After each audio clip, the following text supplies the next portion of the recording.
Ang message natin ay napakahalagang mapakinggan, lalo na po sa panahong ito. May kinalaman po ito sa mga anak-anak po natin. Ano po? So, importante po ang paalala at ang pagtuturo sa bawat isa ng salita ng Diyos concerning our children.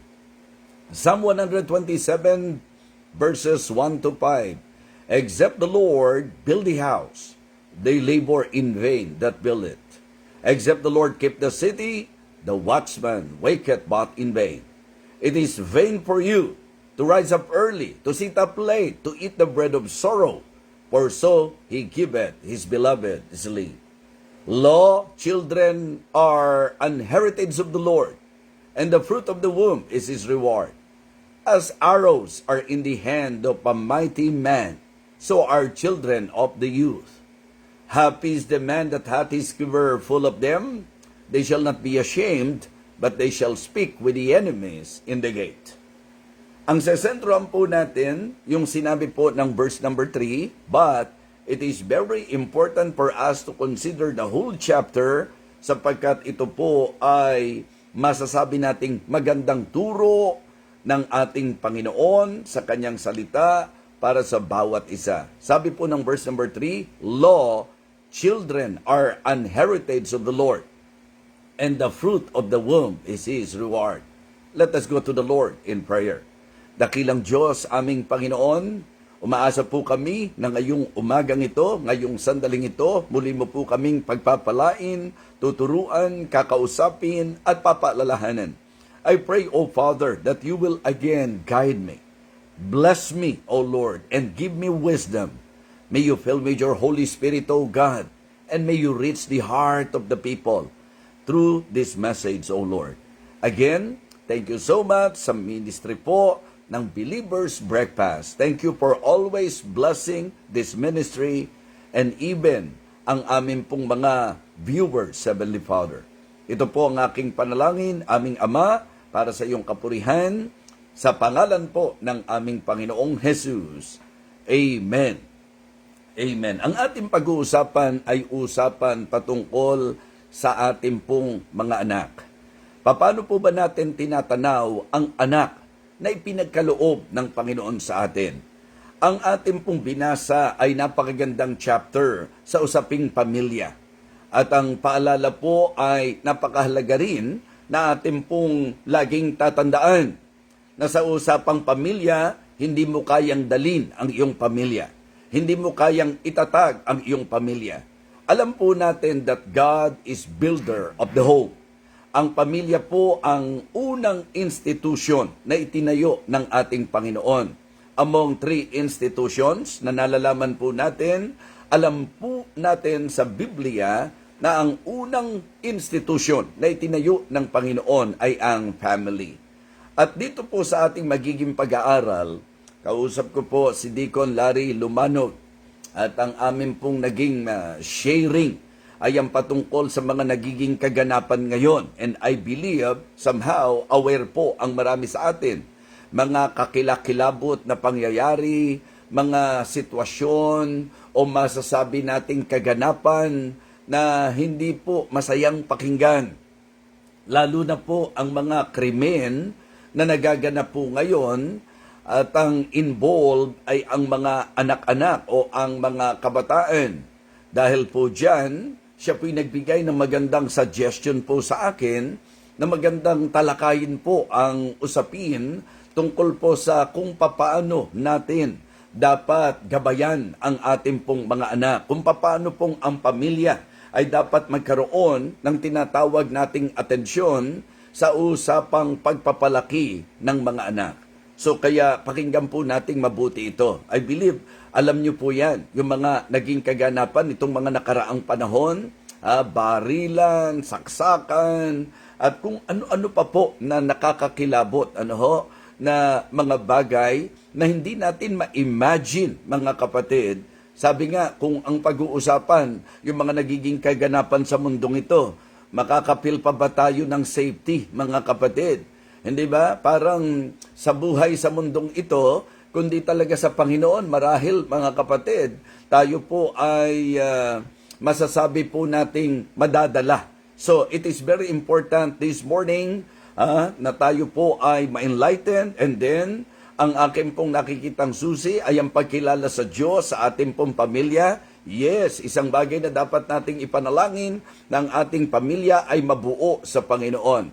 Napakaganda po ng bawat banggit dito po sa chapter na ito.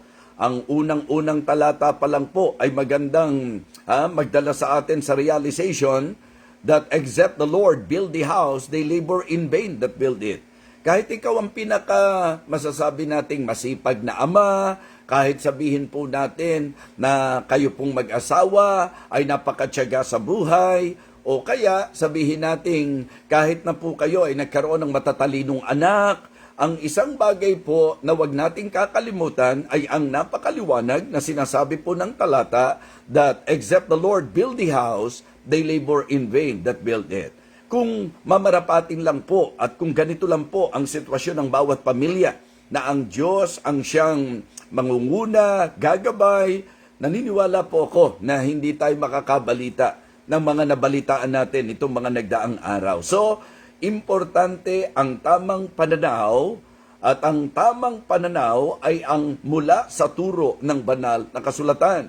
'Di ba? Ang verses 1 and 2 ay pagbibigay diin anumang sikap mo, anumang tiyaga mo, anuman ang pagpupunyagi ng sino man sa atin, malibang ang Diyos. You know, individually and as family, we cannot deny the fact that we always need God. It is hard to live without God. Hindi mo magagawa ang buhay na magtatagumpay kung hindi ang Diyos ang gagawa, mga kapatid. So, kaya again, ang sabi po ng verses 1 and 2, except the Lord build the house, they labor in vain that build it. Except the Lord keep the city, the watchman waketh but in vain. Usapang individual, usapang pamilya, usapang bayan, kilalanin natin ang halaga ng ating Panginoon Diyos. Amen po ba, mga kapatid? Yes.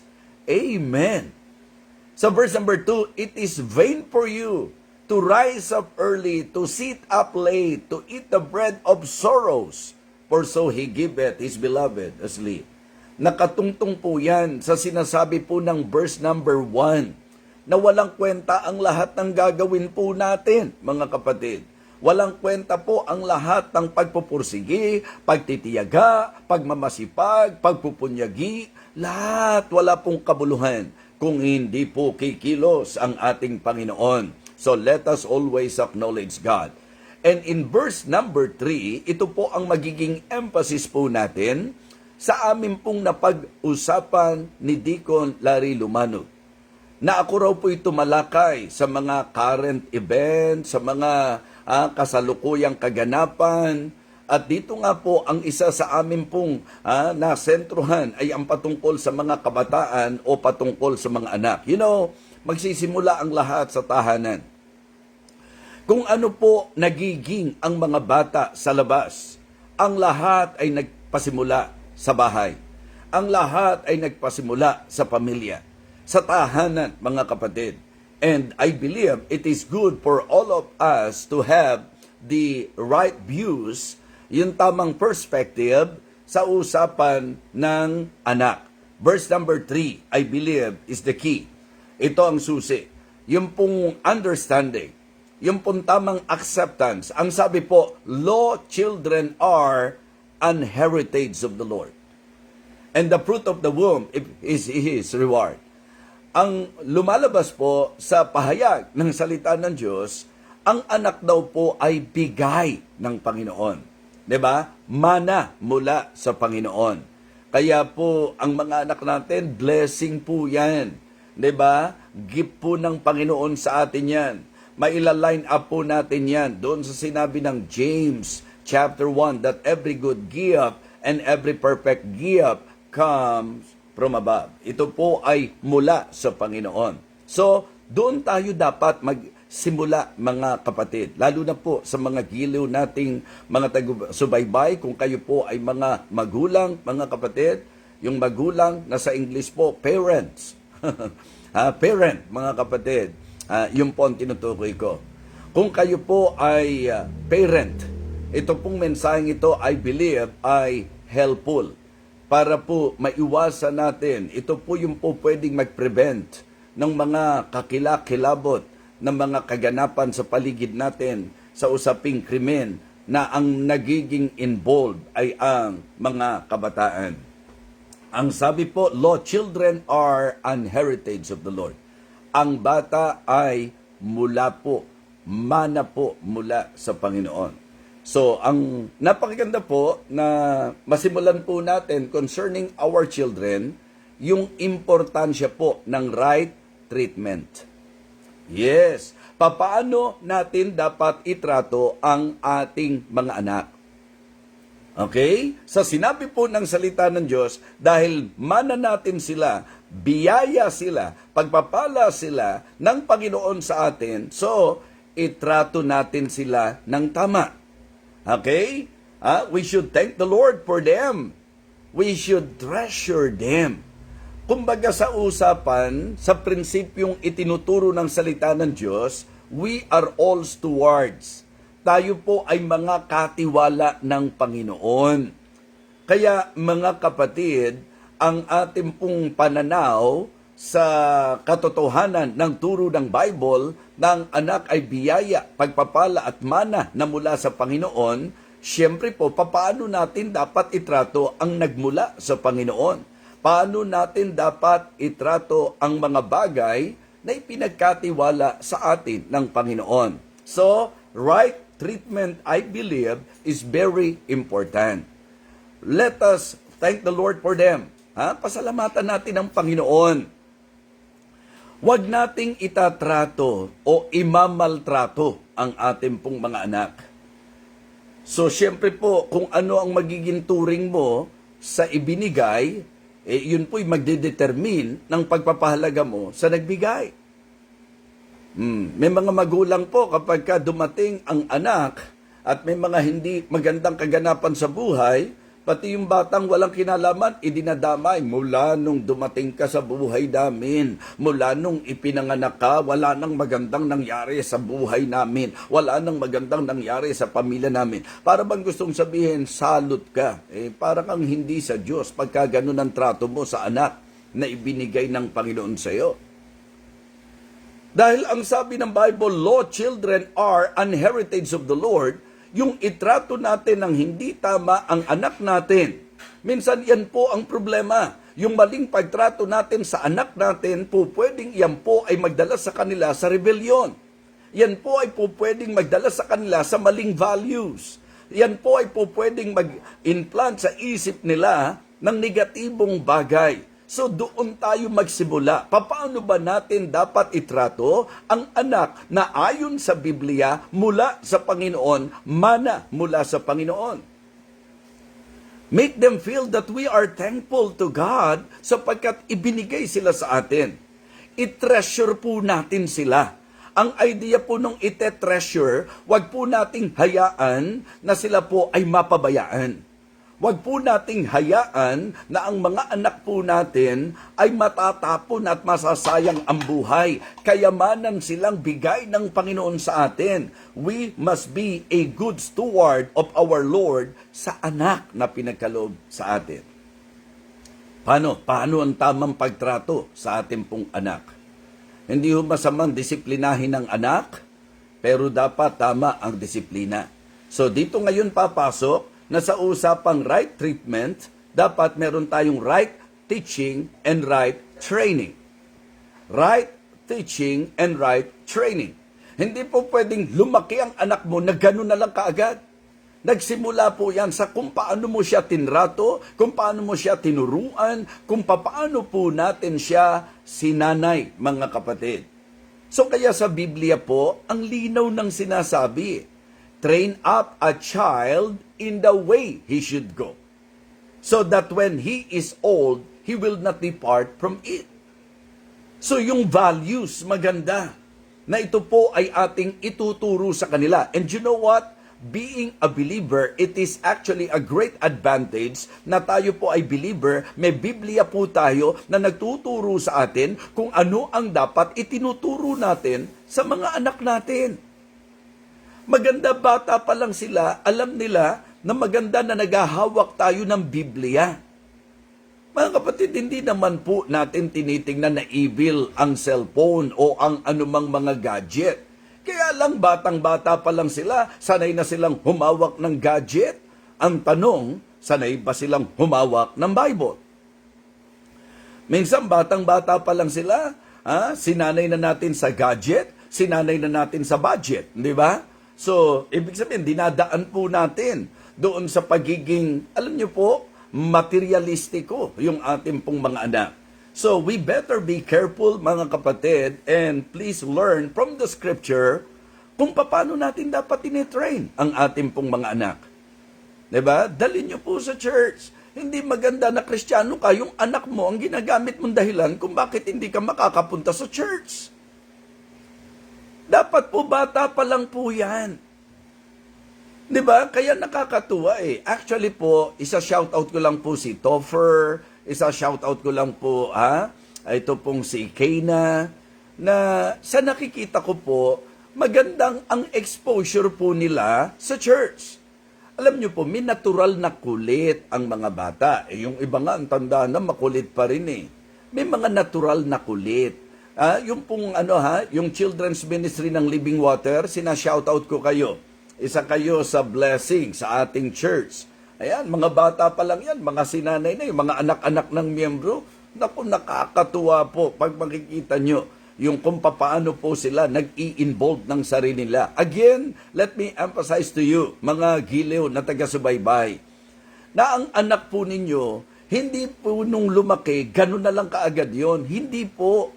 May pinagmulan yun, may pinagbuhatan yun. Kaya ang dapat po, ang isa sa pag-inamin natin, ang isa sa pag-igihan po natin, yung pong training. Kailangan right teaching, kailangan right training. At yun nga po ang sabi po ni Solomon, na ang tamang training, pagbata pa lang sila. Bata pa lang, dalin mo na sa church. Bata pa lang, iparinig mo na yung kind of music na dapat nilang matutunan. Bata pa lang, sanayin mo na sa mga memory verses. Bata pa lang, sanayin mo na nai-involve sa ministry. Hindi po yung sa sobrang espesyal na pagtrato po natin sa ating mga anak. Ang nangyayari po, bine-baby nating masyado, ini-spoiled po natin. Mga kapatid, alam niyo po ba na maganda na bata pa lang, alam niya na meron siyang dapat authority na sinusunod. Yes. 'Di ba? Dapat alam niya na ikaw ang magulang sa bahay. Dapat alam nila na may parent na dapat igalang, na dapat pong itrato ng tama. Pag sa ating pong tahanan, hindi natin naituro at hindi natin nasanay ang ating anak nakikilala sa authority, wag na kayong masusurpresa kung walang kikilala o kikilalanin po yan sa labas. Wag na kayong magtataka kung bakit lapastangan sa teacher yan. Kung sa bahay pumapayag ka na magulang ka, nilalapastangan ka ng anak mo. Okay? Kung ang mga anak po natin ay hindi po basta masaway, kahit na po sa church, kahit na po sa eskwelahan, wag po tayong magtataka na mahihirapan po na sila po ay sawayin o sila po ay hindi nakikinig sa saway kung sa bahay po natin hindi natin sinanay na talagang sawayin sila sa hindi tamang gawain. So, the best time to train our children ay yung habang bata pa sila. Kumbaga, tender pa, mga kapatid. Opo, alam po natin na sa Biblia po, binigyan na tayo ng idea. Hindi talaga po pwede ng anak nyo, alam mo, likas ng anak ko yung mabait. Sa Biblia po, kung ang pag-uusapan, likas. Ang likas daw po ng tao, makasalanan So, wag na nating dayain ang sarili po natin. Let us face the fact na ang anak natin, kahit gaano ka cute, kahit gaano ka good looking, kahit nakamukha mo yan, tandaan nyo po, nakalikas din po natin yan. That all of us, according to the teaching of God's words, we are all sinners. So ang taglay po ng anak natin, sinful nature. That is the reason why it is an advantage na may magulang na kamumulatan po nila sa makadiyos na kaisipan, katuruan at paniniwala. Yan po ang isa sa makikita po natin, katulad po ni Timothy. Nagkaroon tayo ng idea na si Timothy, dahil sa kanyang nanay at lola, di ba? Si Eunice at si Lois. Ang sabi nga po ni Apostol Pablo sa 2 Timothy chapter 3, di po ba? Sa verse number 15, and that from a child. And that from a child thou hast known the holy scriptures, which are able to make thee wise unto salvation through faith which is in Christ Jesus. Mga magulang, ang training ng mga bata, ang tamang training nila dapat sa bahay magsisimula. Wag nawa sanang napakatindi nating magreklamo sa mga teachers, binabayaran namin kayo, dapat inaalagaan nyo, dapat tinuturuan nyo ang anak ko. Diba? So, hindi po pwede. Dapat ikaw ang una na maging tagapagturo ng iyong anak. At ang kailangan po ng anak mo, right training. Ang kailangan po ng anak natin, right teaching. And then, sa usapan po ng right treatment, right teaching, right training, mahalaga po yung right target. Diba? So, pagka sinabi nating target, yung pupuntiryahin natin, yung tututukan natin, yung patatamaan natin, di ba? Ang gamit po ng salita sa verse number 4, as arrows are in the hand of a mighty man, so are children of the youth. Kung paano raw po yung, ano ba yun? Palaso ba yun? Palaso? Arrows? Okay? Okay. As arrows are in the hand of a mighty man. O, ganun din daw po, mga kapatid. Yung mga anak-anak natin, ikaw ang magulang niyan eh. Bakit isisisi mo kung kani-kanino, kung saan napunta at nadireksyon ng anak mo? So, ang unang responsible sa pagdidireksyon ng mga anak ay ang magulang. At palakihin mo siya. Ang target mo yung direksyon ng Diyos sa buhay niya. Mga kapatid, mga minamahal, yun po ang napakalinaw na presentasyon ng salita ng Diyos. As arrows are in the hand of a mighty man, so are children of the youth. Kaya nga ang linaw ng banggit ko po, di po ba? Hindi lumaki ang anak mo na ganyan na kaagad. Hindi. Pinasimulan mo yan. Kaya nga ang napakalaking blessing, makita natin na yung anak mo, bata pa lang, alam na ang tungkol sa Diyos. Mahalaga na ang pagtrato niya sa mga bagay ng Diyos. Bakit? Kasi isa kang mabuting magulang na talagang inilagay siya sa kamay mo na para kang archer, di ba? Na talagang itinarget mo siya. Gusto ko ang anak ko pag Sunday, alam niya, papuntang church. Gusto ko ang anak ko paggising niya sa umaga, Biblia o panalangin. Gusto ko ang anak ko, 'di ba? Talagang matanaw niya yung halaga ng paglilingkod sa Panginoon, yung katapatan sa Panginoon, yung pagbibigay, 'di ba? Hindi po eh. Sa mundong ito, nakamulatan ng mga bata ay usok sa bahay dahil sa chain smoker na magulang. Okay? Nakakalungkot po na sa lakad ng mundong ito, ang talagang na-pick up ng bata at ang direksyon na kanyang tinungo ay ang sugalan. Diba? Ang kamunduhan, ang kalayawan, ang mga bisyo. Bakit? Kasi yun po ang naging exposure. Sa ganun po sila hinawakan ng kanilang magulang. Diba? Minsan yung anak pa ang inuutosang bumili ng sigarilyo, anak pa ang inuutusang bumili ng alak, anak pa ang inuutusan na talagang, di ba, runner kapag may sugal. Yung ganong klase ng exposure, ano pong magiging expectation po natin? Ano ang aasahan po natin if the exposure of our children is sa ganong klase ng environment? So it is very important for all the parents to really understand and realize the importance of having the right target for their children. So maganda po na ang maging target natin sa mga anak natin Minsan susubukin ka niyan, yung gusto nila o yung gusto mo. Diba? So, kaya po, mga kapatid, yung mga nabalitaan po natin ngayon, sa isip-isip ko po, hindi naman pwedeng walang kinalaman ng pamilya doon. Hindi naman po pwedeng walang kinalaman ng mga magulang doon. Hindi po tayo para manisi ng kung sino-sino, pero pwede sigurong matuto po tayo, mga kapatid. Church, parents, hayaan nyo po na sa church, diba? Yung mga anak po ninyo, talagang turuan ng mga teachers. Wag nawa mangyari na sa church, talagang kayo pa ang nagiging dahilan para yung anak natin maging pasaway. Maganda ang bili natin lagi sa anak. Anak ka, kung paanong sumusunod ka sa amin, susunod ka sa mga teachers mo, tapos, sabi ko nga, eto naalala ko na naman, yung orientation po, kasi kahit nung unbeliever pa lang po kami, kaya mataas ang paggalang po namin, sa mga, lalo na sa nakatatanda sa amin, kasi nga, yun po ang aming nakamulatan sa mga magulang po namin.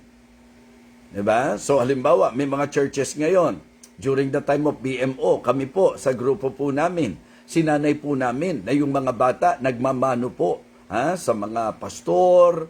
Diba? Bakit? Kasi, yun po yung mga kultura natin na napakaganda. Hindi naman talaga totoo na pag nagmamano may galang. Pero aminin natin, sa kultura natin, ang pagmamano ay isang paraan ng paggalang. Ganon din po yung pamamaraan ng pakikipag-usap. Nakakakilabot makarinig ka na bata kung kausapin ang matatanda, parang magkaka-level po sila. Kaya dyan po pumapasok yung halaga nung pong natutunan kong tula nung bata pa lang po ako. Ang po at opo. Ang bilin sa akin ng ama't ina ko. Maging magagalangin, mangungupo ako kapag kinakausap ng lahat ng tao, sa lahat ng lugar, sa lahat ng dako. Kapag ang kausap ko ay matanda sa akin, na dapat kong igalang at dapat kong pupuin. Natutuwa ako na bigkas-bigkasin ang po at opo ng buong paggiliw. Bow! O nakita nyo? Kabisado ko pa hanggang ngayon, Mga kapatid, simple thing, pero maganda pong pundasyon. Yung pangungupo pa lang, mga kapatid, yung pagmamano pa lang, yan po ang mga dapat maintindihan natin bilang mga magulang, lalo na po, Kristiyano po tayo. Kaya umaasa po ako na itatama po natin ang ating pananaw sa ating mga anak. Sila po ay mana mula sa Panginoon. Sila po'y biyaya at pagpapala ng Panginoon sa bawat isa po sa atin.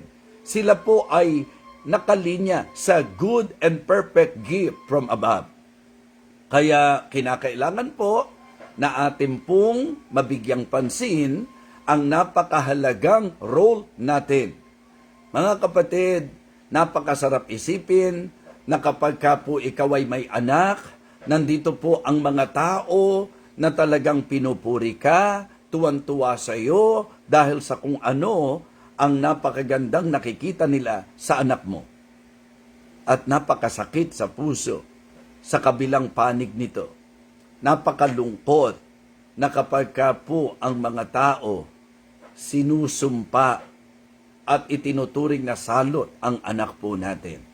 Malaki po ang kinalaman ng bawat isa sa magiging kahihinatnan at direksyon ng ating mga anak. Train up a child in the way he should go. Meron tayo dapat right target. Let the will of God, di ba? Yun po ang dapat manaig sa buhay ng ating mga anak. And let the word of God guide them through us. Law, children are an heritage of the Lord, and the fruit of the womb is His reward. Ngayong umagang ito, umaasa po ako, mga minamahal, na tayo po ay muling napaalalahanan at napagpala ng ating pong mensahe. Let us pray. Dakilang Diyos, aming Panginoon, thank you so much. We need this message. Alam po namin na isa ito sa magiging solusyon sa problema ng aming lipunan. Pag ang bawat pamilya, lalo na po ang bawat magulang, ay makikita ang kahalagahan, yung magkakaroon po ng tamang pananaw ng anak ay mana mula sa iyo, pagpapala mula sa iyo. Kaya mahalaga po na mai-apply po namin ang amin pong natutunan. Right treatment, right teaching, right training, and right target. Lord, I pray that you will continue to bless this ministry at maging ang lahat ng taga-subaybay ng ministeryong ito. Salamat po aming Ama. Ito po ang aking panalangin sa pangalan po ng aming Panginoong Jesus. Amen. Amen. Praise the Lord. Purihin po ang Panginoon sa ating pong tinalakay ngayong sandaling ito. At gusto ko pong pakinggan niyo pong muli ang likhang awit ni Pastor Ronnie San Diego, ang awit na hindi ko alam ang pamagat.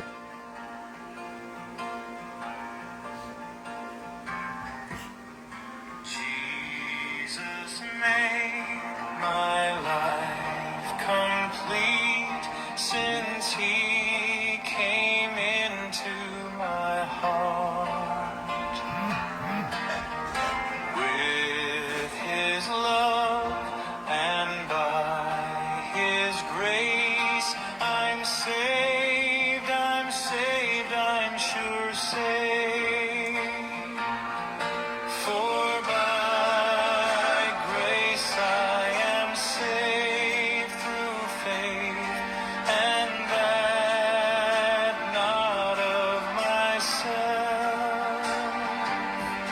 It is the gift of God, not of works, that I may not boast. And so I'll sing the joyful sound of music to the glory of God. As long as I live, long as I can, I'll do my best for Him.